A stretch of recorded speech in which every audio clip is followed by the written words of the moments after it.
Imagine you're 10 years old. You've got your whole life ahead of you and you decide that you want to be the best basketball player ever. You know the rules, you know the objective, and you've naturally developed comfortable ways to play the game on your own, just as many people do. You ball with some of the other kids around the neighborhood and you're clearly the best player out of the bunch, so you just keep developing the skills you have and decide it's time to sign up for a league at your local rec center. The league has some kids in it that are around your same skill level, but you're still definitely one of the better players in the league, and after a couple years in this league, it's time for you to try out for your high school team. At tryouts, you immediately find out that the competition is higher than you thought, and your skills are not measuring up. Fortunately, this is also the first time where you have somewhat experienced coaches watching you play. The coaches are yelling things at you from the sideline, using terms you've never even heard before, and some of them have pulled you aside to tell you that some of the things you're doing are just fundamentally wrong. One thing, for example, is your shot form. You've been shooting the ball with two hands and your elbows out almost like you're doing a chest pass instead of shooting the ball.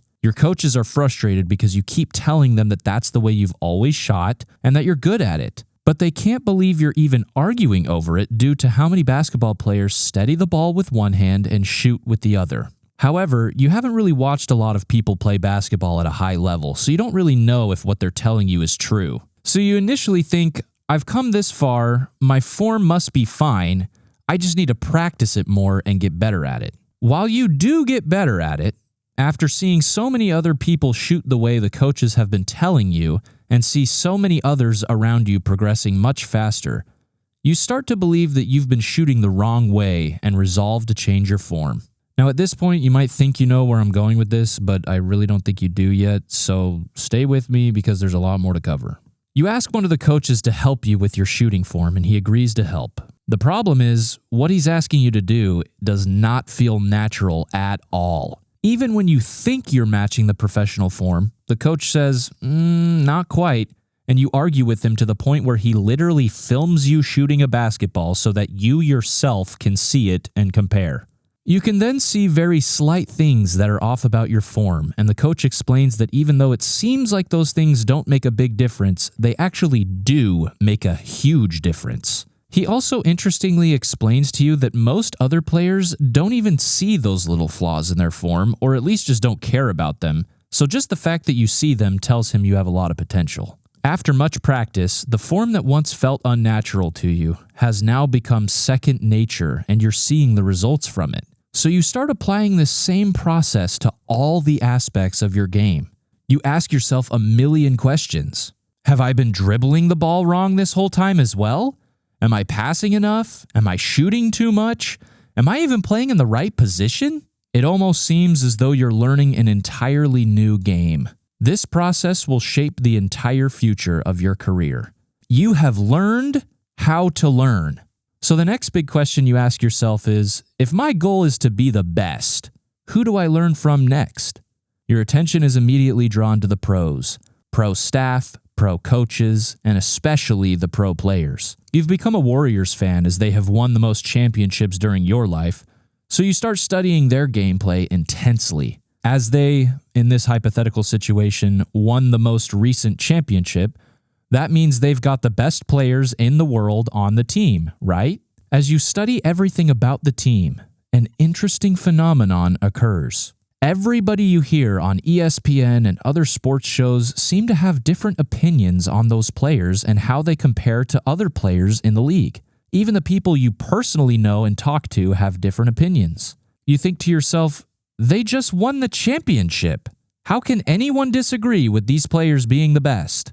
As you look further into it, you realize there are way more factors at play than you had previously thought. Imagine if this player had this player on his team instead. This player may not have put up the numbers, but look at his opponents or his supporting cast. This would have happened if this player hadn't gotten hurt. The more and more you hear, the more particular and diverse the factors become. Your opinions start to change the more you start to see just how many factors can affect the numbers. And additionally, you start to see how easy it is for people to make rash statements based on a stat sheet without having all of the context that might surround certain numbers. Your dedication to the game continues to make you a better player, but with each new level of play, you find that there are more and more things at the top level that make monumental differences that you had never even considered before, despite the hours and hours and hours of footage you have watched. You realize you may have never considered them had you not experienced them yourself at the level you're playing at. Certain arguments you see online become laughable, and for the most part, you can quickly tell when someone has actually played basketball at a high level and has that kind of experience, or when they have only played at a casual level and watched high-level gameplay from their armchairs. The most impactful example, however, is actually yourself, not many years ago. You remember thinking how good at basketball you were, and then, only a few short years later, you learn that you didn't know what good even was. With countless factors to consider on what does or does not make a player good, you then ask yourself one of the most important questions on your journey to becoming the best player ever. What even is the best? How good at basketball can a human being even possibly be? Does it hit the ceiling with Michael Jordan or LeBron James? Is 6 championships the absolute maximum number of championships a player can win? Is LeBron's scoring record unbeatable? Of course not. You look back at the footage from the 40s or 50s and laugh at such silly-looking gameplay and form from even some of the best players at the time. But then it begs the question, will basketball look this different in 70 more years from now? And if not, what about 500 years from now? Or 1,000? Have we already reached the apex of basketball? How many things are we doing now that will be proven to be less efficient later? What aren't we doing now that will be proven to be more efficient later? Can these principles be applied to other aspects of life? So, Kev, what you're saying is that members of the Church of Jesus Christ are just better and smarter than everyone else, and they're the NBA players of religion, while everyone else sucks and doesn't know anything. No, that's not what I'm saying. And to those that are still thinking that that's what I'm saying, I will say again, that is not what I'm saying. While basketball and skill might be about who's better than one another, the skill in this analogy should only be equated to happiness. Not knowledge, not righteousness, not worthiness. Not everyone wants to be the most well-read religious scholar, but we all want to be happy, right? That's all this is about. Our message, despite it coming across this way at times, though that is not unique to our religion, has never been, we're right and you're wrong. Our message, in effect, is, how happy do you want to be? There is a key component to this analogy that I left out, and you'll understand why as I explain it. That component is God. We've seen some great basketball players. There is great debate over who the GOAT is, but that does not necessarily mean that we have seen the best possible basketball player ever.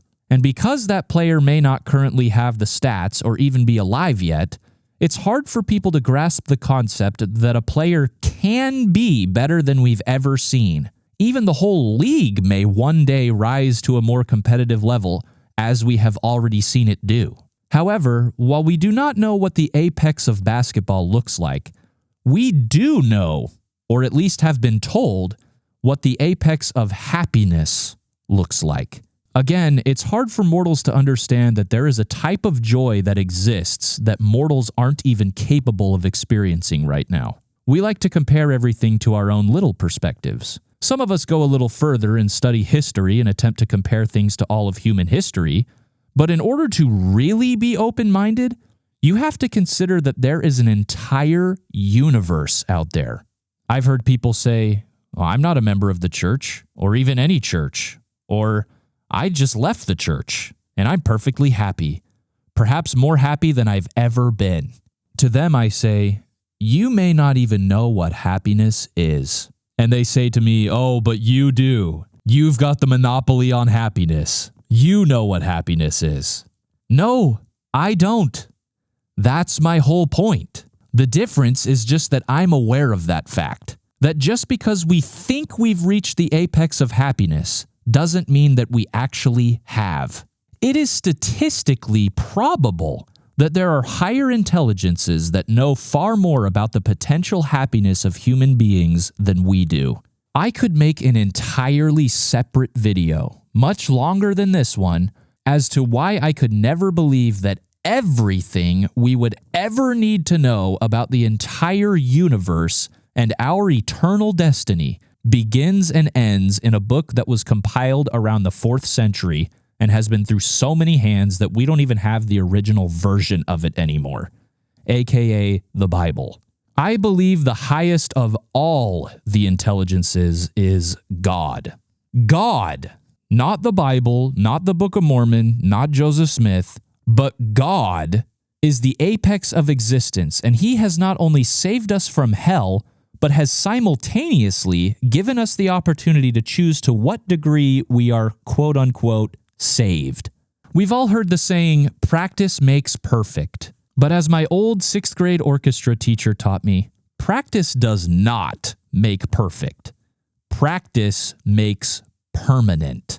Meaning, if you practice something the wrong way, you might get better at doing it that way, but you'll never be as good as you could have been had you practiced it the right way. Practice just makes you better at whatever it is you're practicing. Practice makes permanent. This is why Brad Wilcox said that we're not earning heaven, we're learning heaven.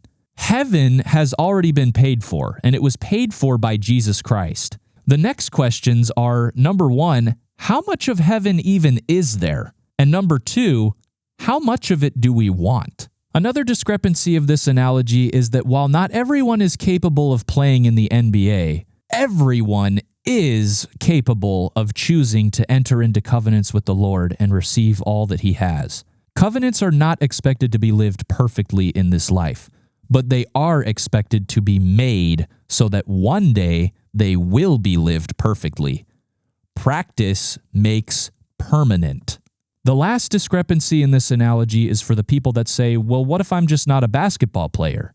I don't care about being the best basketball player because I just don't care about basketball. I'm glad that heaven sounds like a great place for you, but I've got a different preference. Remember that the skill in this analogy equates to happiness, which is something that everyone ultimately wants. The reason why so many members of the church are so passionate and frankly annoying about sharing the gospel is because God knows what makes people happy far better than even they themselves know. And he has made it clear that his way of existing is the best way to exist, no matter who you are. You may not believe this, and ultimately that is okay. You will still receive a degree of happiness according to the extent of your belief, which is, as far as I know, another beautiful, logical, and unique doctrine to our church. All we preach is that there is infinitely more happiness to be had. I know this analogy isn't perfect, but our religion is horribly misunderstood and misrepresented, so I'm just trying to do my part in helping people understand where we're coming from, which doesn't happen in a few YouTube videos. I probably won't spend much effort arguing with people, but I'll try to answer genuine questions in the comments.